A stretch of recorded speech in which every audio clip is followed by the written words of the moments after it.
कपाल रोलिङ गर्दैछ दुखी आएर बिचरा आउँदैन केस किन आउँछ म त यतिकै देख्दिएँ यसलाई चाहिँ पेपर सकिएर यस्तो गऱ्यौँ हामीले यो टुप्पोमा चाहिँ पेपरले बेरेर बल्ल बान्नुपर्छ किनभने यो टुप्पो फुर्र पर्छ कर्ली देखिँदैन त्यही भएर यसमा चाहिँ पेपरै पुगेन त्यही भएर मैले यतिकै बाँधिदिएँ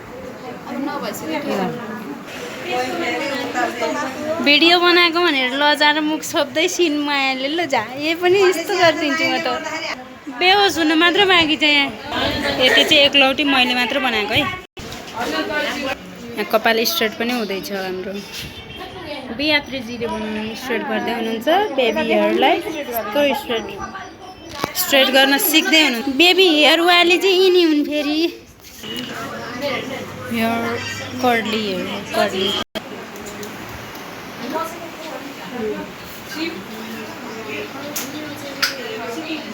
यहाँ चाहिँ कपाल स्ट्रेट गर्नलाई चिठा थुत्दै खान जम्मा दुईजनालाई पर्ने भएर एकदम रमाइलो हुँदैछ है त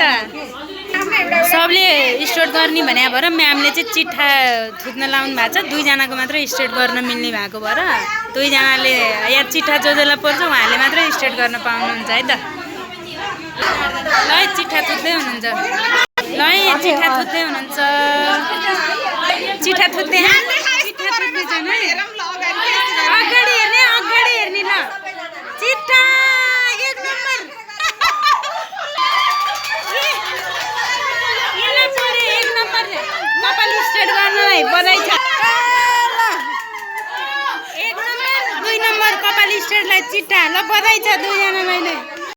हाम्रो चाहिँ हेयर कर्ली सँगसँगै अर्को एकजनाको हेयर स्ट्रेट पनि गर्दैछौँ त्यसको लागि ड्रायर हुँदैछ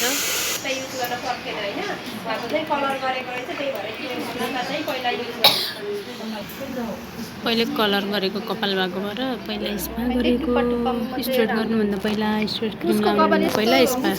ट्रिटमेन्ट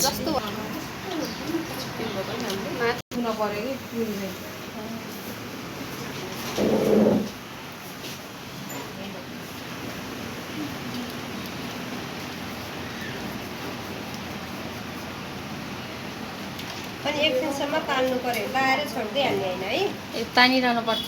एकैछिन ल अब रेडी भएर उ यहाँ ग्लोभ्स लगाएर रेडी हुन्छ है अनि त्यसपछि एकजनाले दुईटा लेयर जति तान्नु सबैले पालो पाउनु पर्यो अनि भोलिकोमा पनि त्यही गर्ने है छिटो गर्नु है फेरि यताको चाहिँ अहिले तन्किसक्छ पछाडिको फेरि तन्किँदैन त्यही भएर छिटो गर्नुपर्छ उता स्ट्रेट हुँदैछ है अनि यता हाम्रो कपाल रोलिङ भइरहेछ कर्लीको लागि हेयर रोल गरिरहेछौँ रोलिङ हेयर कर्ली होइन सबैजनाले बनाउन सिकेको हामीले है वाउ यो कस्तो देखिन्छ होला अहिले रिजल्ट हेर्नै पर्छ